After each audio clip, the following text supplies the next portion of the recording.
দর্শক, আওয়ামী লীগ সরকারের দুইবারের এমপি, নড়াইল থেকে নির্বাচিত এমপি মাশরাফি বিন মুর্তজা বাংলাদেশ ক্রিকেট দলের সাবেক অধিনায়ক এবং বলা হয় বাংলাদেশের ক্রিকেটের সর্বকালের সেরা অধিনায়ক মাশরাফি বিন মুর্তজা। তিনি সর্বশেষ নির্বাচনে, যেটা 2024-এর 7 জানুয়ারি হলো, সেই নির্বাচন পরবর্তী সময়ে তাকে সংসদের হুইপের দায়িত্ব দেওয়া হয়েছিল, বড় দায়িত্ব দিয়েছিল আওয়ামী লীগ। গত বছর 5 আগস্ট সরকার পরিবর্তনের পরে তার নড়াইলের বাড়ি পুড়িয়ে দেওয়ার ঘটনাও আমরা দেখেছি। যদিও নড়াইলে তথ্য এরকমই ছিল যে নড়াইলে দল মত নির্বিশেষে মাশরাফি সবার কাছে গ্রহণযোগ্য, সবার ভালোবাসার পাত্র। কিন্তু 5 আগস্টের সরকার পরিবর্তনের পরে দেখেছি যে বাংলাদেশে অনেক অপরাধীর বাড়ি না পুড়লেও মাশরাফির বাড়ি ঠিকই পুড়েছে। সে নিয়ে খেদ জানিয়েছিলেন তিনি, কষ্ট প্রকাশ করেছিলেন, কিন্তু কারা করেছে সেটা তিনি চোখের সামনে দেখলেও তাদের বিরুদ্ধে কোনো মামলা মোকদ্দমা, কোনো ধরনের অ্যাকশান নেবেন না বলে জানিয়েছিলেন। সেই মাশরাফি বিন মুর্তজা কি আওয়ামী লীগ ছেড়ে দিয়েছেন? আওয়ামী লীগ থেকে তিনি ইস্তফা দিয়েছেন কিংবা রাজনীতি থেকে ইস্তফা দিয়েছেন? সেরকমটাই এবার শোনা গেল, এবং শোনা গেল উপদেষ্টা আসিফ মাহমুদ সজীব ভুঁইয়ার বয়ানে। তিনি বলতে চাইলেন যে মাশরাফি বিন মুর্তজা তার রাজনৈতিক অবস্থান ত্যাগ করেছেন। তাহলে কি মাশরাফি আওয়ামী লীগ ছেড়ে দিয়েছেন? তিনি আর আওয়ামী লীগ করেন না? কিংবা তিনি আগামীতে অন্য কোনো রাজনীতির সঙ্গে জড়িত হচ্ছেন? কিংবা মাশরাফি কি ক্রিকেট বোর্ডের কিংবা ক্রিকেট সংশ্লিষ্ট কোনো দায়িত্বে আসার জন্য রাজনীতি থেকে ইস্তফা দিলেন? একটু বোঝার চেষ্টা করব আসিফ মাহমুদ সজীব ভুঁইয়া কী তথ্য দিলেন, তার তথ্যটা সঠিক নাকি ভুল। থাকবেন পলিটিক্স টিভির নিয়মিত আয়োজনে।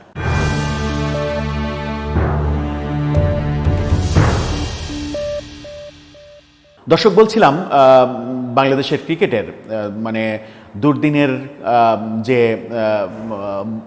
হীরকখণ্ড বলা হয় মাশরাফি বিন মুর্তজা, এবং বাংলাদেশের ক্রিকেটের বর্তমানে ভয়াবহ পরিণতির সময়ে যে দুইটা নাম সব থেকে বেশি উচ্চারিত হচ্ছে, সেই দুইটা নাম হচ্ছে মাশরাফি বিন মুর্তজা এবং সাকিব আল হাসান। অনেকেই বলছেন যে মাশরাফিকে যদি দলের আশেপাশে রাখা হতো কিংবা সাকিব আল হাসানকে যদি দলে রাখা হতো, সাকিব যদি দলে থাকতেন, তাহলে আজকে আফগানিস্তানের সঙ্গে 200 রানের ব্যবধানে হারের এই ন্যাক্কারজনক, ইতিহাসের সব থেকে ন্যাক্কারজনক হারের এই দৃশ্যটা বাংলাদেশের ক্রিকেট দর্শকদের দেখতে হতো না। সেই মাশরাফি সম্পর্কেই উপদেষ্টা আসিফ মাহমুদ সজীব ভুঁইয়া যে মন্তব্যটা করলেন, সেই মন্তব্যটা আমার কাছে অন্তত বেশ চাঞ্চল্যকর মন্তব্য মনে হয়েছে। মন্তব্যটা সঠিক নাকি ভুল একটু বোঝার চেষ্টা করি চলুন। দেশ রূপান্তর এটা নিয়ে একটা নিউজ করেছে, তাদের শিরোনামটা আপনারা দেখে নিতে পারেন। সেখানে বলা হচ্ছে মাশরাফি তার রাজনৈতিক অবস্থান থেকে সরে এসেছে। আসিফ মাহমুদ, অর্থাৎ আসিফ মাহমুদ বলছেন মাশরাফি বিন মুর্তজা তার রাজনৈতিক অবস্থানে আর নেই, অর্থাৎ আওয়ামী লীগে আর নেই, তিনি আওয়ামী লীগ ছেড়ে দিয়েছেন, তার রাজনৈতিক অবস্থা তিনি ত্যাগ করেছেন। কি বলছেন তিনি? 5 আগস্ট অভ্যুত্থানের পর থেকেই আওয়ামী লীগের নেতাকর্মীরা আত্মগোপনে চলে যান অথবা দেশ ত্যাগ করেন। একই পরিণতি বরণ করেন দলটির হুইপ এবং সাবেক ক্রিকেটার মাশরাফি বিন মুর্তজা। তবে এবার অন্তর্বর্তী সরকারের একই পরিণতির কথা বললেও মাশরাফি কিন্তু দেশ ত্যাগ করেননি কিংবা তাকে কারাবরণ করার ঘটনাও আমরা দেখিনি। অন্তর্বর্তী সরকারের ক্রীড়া উপদেষ্টা আসিফ মাহমুদ সজীব ভুঁইয়া দাবি করেছেন মাশরাফি তার পূর্বের রাজনৈতিক অবস্থান থেকে সরে এসেছে। কোন প্রেক্ষাপটে দাবি করলেন তিনি? সাকিব আল হাসান প্রসঙ্গে এক সাক্ষাৎকারে তিনি এই মন্তব্য করেছেন। সাকিবকে দেশে খেলতে দেওয়ার বিষয়ে সহায়তা করার সুযোগ নেই বলেও তিনি জানিয়েছেন। শেখ হাসিনাকে সমর্থন করাই সাকিবের বিষয়টি আলোচনায় আসার মূল কারণ বলে উল্লেখ করেছেন তিনি। অর্থাৎ শেখ হাসিনার ওই যে জন্মদিনে শুভেচ্ছা জানিয়েছেন, সেই কারণেই প্রকাশ্যে এবার বলা শুরু করেছেন যে সাকিবকে যেন কোনোভাবে বাংলাদেশের ক্রিকেটের সঙ্গে সংশ্লিষ্ট করা না হয়।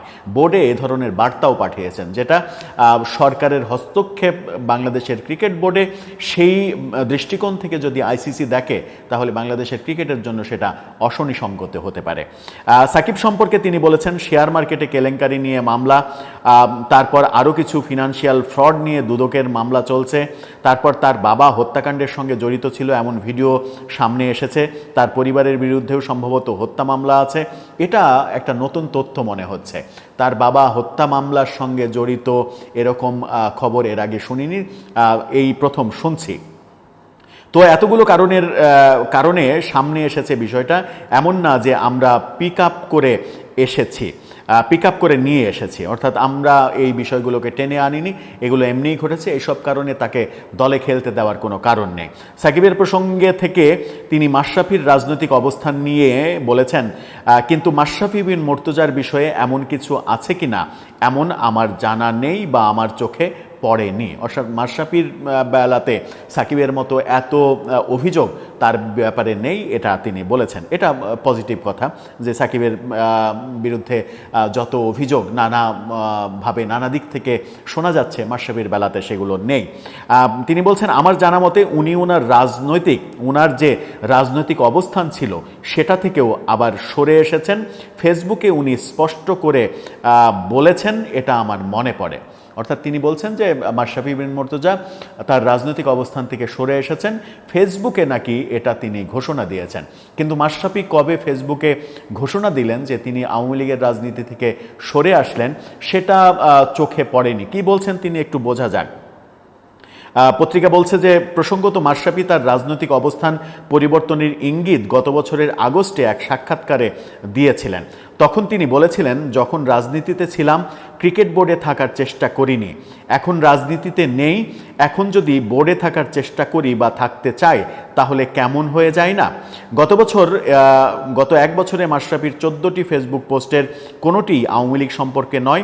অন্যদিকে সাকিব একই সময়ে নানাভাবে নানা আলোচনা হয়েছে। অর্থাৎ গত এক বছরে 14টি ফেসবুক পোস্ট দিয়েছেন মাশরাফি, তার কোনোটি আওয়ামী লীগ সংশ্লিষ্ট নেই। এই কারণেই আসিফ মাহমুদ সজীব ভুঁইয়া মনে করছেন যে তিনি আওয়ামী লীগের রাজনীতি থেকে সরে এসেছেন। কিন্তু ওই যে সাক্ষাৎকারের কথা দেশ রূপান্তর উল্লেখ করছে, সেই সাক্ষাৎকারে মাশরাফি যেটা বলেছিলেন, ক্রিকেট বোর্ডে আসা নিয়ে কথা বলেছিলেন যখন রাজনীতি করেছি, অর্থাৎ যখন তিনি রাজনীতিতে সক্রিয় ছিলেন তখন ক্রিকেট বোর্ডে আসার তিনি চিন্তা করেননি। এখন রাজনীতিতে সক্রিয় নেই, এখন তো এটা নিয়ে ভাবার কোনো স্কোপ নেই। অর্থাৎ আমি যতটুকু বুঝেছি তার সেই বক্তব্য, সেটা হচ্ছে যে তিনি রাজনীতি করেছেন, তখন তার সুযোগ ছিল ক্রিকেটে আসা কিংবা ক্রিকেট বোর্ডে আসা, কিন্তু তিনি আসতে পারেননি। তখন কি কারণে আসতে পারেননি সেটাও কিন্তু একটা মজার ব্যাপার। নাজমুল হাসান পাপন, তার সঙ্গে মাশরাফির সম্পর্কটা খুব একটা ভালো ছিল না বলেই মাশরাফি ক্রিকেট বোর্ডে যেন আসতে না পারেন, সেই ব্যাপারে নাজমুল হাসান পাপন বেশ সজাগ ছিলেন, এরকম ব্যাপারও আমরা দেখেছি। এবং মাশরাফিকে নানাভাবে খেলতে না দেওয়া, দল থেকে সাইড করে দেওয়া, এগুলোর পেছনে নাজমুল হাসান পাপনের এক ধরনের ভূমিকা ছিল, সেগুলোও আমরা দেখেছি। সেই ব্যাপারগুলো তিনি হয়তো প্রকাশ করতে চাননি, ওইভাবে প্রকাশ করেছেন। কিন্তু তিনি এখন যখন রাজনীতির সঙ্গে জড়িত নেই, তখন ক্রিকেট বোর্ডে আসার ব্যাপারটা তো প্রশ্নই আসে না। এই ব্যাপার বলতে কি তিনি এটা বোঝালেন যে তিনি আর আওয়ামী লীগের রাজনীতির সাথেই নেই, নাকি আওয়ামী লীগের রাজনীতি করার সুযোগ যেহেতু এখন নেই, রাজনৈতিক কর্মকাণ্ড নিষিদ্ধ করেছে সরকার, আওয়ামী লীগের রাজনীতিতে অ্যাক্টিভ এরকম যদি ব্যাপারগুলো দৃশ্যমান হয় তাহলে তিনি গ্রেপ্তার, মামলা, মোকদ্দমা এইসবের কবলে পড়তে পারেন, এই কারণেই তিনি কৌশলে এই কথাটা বলেছেন, নাকি সত্যি তিনি আওয়ামী লীগের রাজনীতি থেকে ইস্তফা দিলেন, ব্যাপারটা ধোঁয়াশাপূর্ণ। যদিও আসিফ মাহমুদ সজীব ভুঁইয়া বলতে চাইছেন যে মাশরাফি বিন মুর্তজা তার রাজনৈতিক অবস্থান থেকে সরে এসেছেন। তাহলে কি আমরা এটা ভাবতে পারি যে মাশরাফি তার আগের রাজনীতি অর্থাৎ আওয়ামী লীগের রাজনীতি থেকে সরে আসছেন বাংলাদেশের ক্রিকেট বোর্ডে যে কোনোভাবে যে কোনো একটা বড় জায়গা পাওয়ার জন্য? আসিফ মাহমুদ সজীব ভুঁইয়ার সঙ্গে তার কি কোনো লিঙ্ক আপ হয়েছে, তার কি কোনো সম্পর্ক তৈরি হয়েছে, যে সম্পর্ক তৈরি করে তিনি বাংলাদেশের ক্রিকেটে একটা ভালো জায়গা পেতে চাইছেন? যদি সেটা হতো তাহলে তো ক্রিকেট বোর্ডের যে নির্বাচন হলো সেই নির্বাচনে মাশরাফিকে দেখা যেত কোনো একটা ক্লাবের প্রতিনিধি হিসেবে তিনি তো পরিচালক হিসেবে নির্বাচন করতেন, কিংবা সেই নির্বাচন করার সুযোগ আসিফ মাহমুদ সজীব ভুঁইয়া তাকে দিতেও পারতেন। যখন আমরা দেখলাম যে তামিম ইকবালের সঙ্গে প্রথম দিকে আসিফ মাহমুদ সজীব ভুঁইয়ার এত বেশি ঢলাঢলি সম্পর্ক, মনেই হচ্ছিল যে কোনো মূল্যে তামিম ইকবাল বোর্ড প্রেসিডেন্ট হয়েই যাবেন, শেষ দিকে দেখলাম সেই তামিমের সঙ্গেই আসিফ মাহমুদ সজীব ভুঁইয়ার সম্পর্কে ভাটা পড়েছে এবং তামিম সরাসরি আসিফের বিরুদ্ধে অভিযোগ করেছেন, অভিযোগ করে নির্বাচন থেকেই সরে দাঁড়ালেন। সেই কারণেই আসিফের সঙ্গে সম্পর্ক কার কতদিন স্থায়ী হবে সেই ব্যাপারটা কিন্তু গ্যারেন্টি দেওয়া যায় না।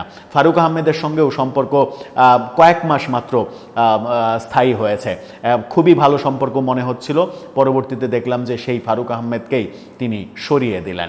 সুতরাং তার সঙ্গে সম্পর্ক গড়া কিংবা ভাঙা এই ব্যাপারগুলো খুব যে স্থায়ী হবে যদি মাশরাফি সম্পর্ক করতেও চান। আর এখন মাশরাফি এতটা বোকা হওয়ার কথাও নয়, যখন আসিফ মাহমুদ সজীব ভুঁইয়ার আর মেয়াদ 2 মাস রয়েছে, 2 মাসের মধ্যেই তাকে পদত্যাগ করতে হবে। নির্বাচনের তফসিলের আগে যেহেতু তিনি পদত্যাগ করবেন এবং নির্বাচন করবেন, সেহেতু এই 2 মাসের জন্য মাশরাফি আসিফ মাহমুদ সজীব ভুঁইয়ার সঙ্গে লবিং করবেন, লবিং করে ক্রিকেটে একটা জায়গা করে নেবেন, ব্যাপারগুলো খুব একটা গ্রহণযোগ্য তথ্য বলেও মনে হয় না। দর্শক, আপনার কি মনে হয়? মাশরাফি বিন মুর্তজা আওয়ামী লীগের রাজনীতি থেকে তাহলে কি ইস্তফা দিয়ে দিলেন, ভিন্ন কোনো রাজনীতির কথা ভাবছেন, নাকি এতদিন পরে এসে ভাবছেন যে রাজনীতিতে জড়িত হওয়াটাই তার একটা বড় ভুল সিদ্ধান্ত হয়েছিল, যেখানে ক্রিকেটার মাশরাফি কিংবা ক্যাপ্টেন ম্যাশ অনেক বেশি কলঙ্কিত হয়েছে? আপনার মতামত জানিয়ে লিখতে পারেন আমাদের কমেন্ট বক্সে।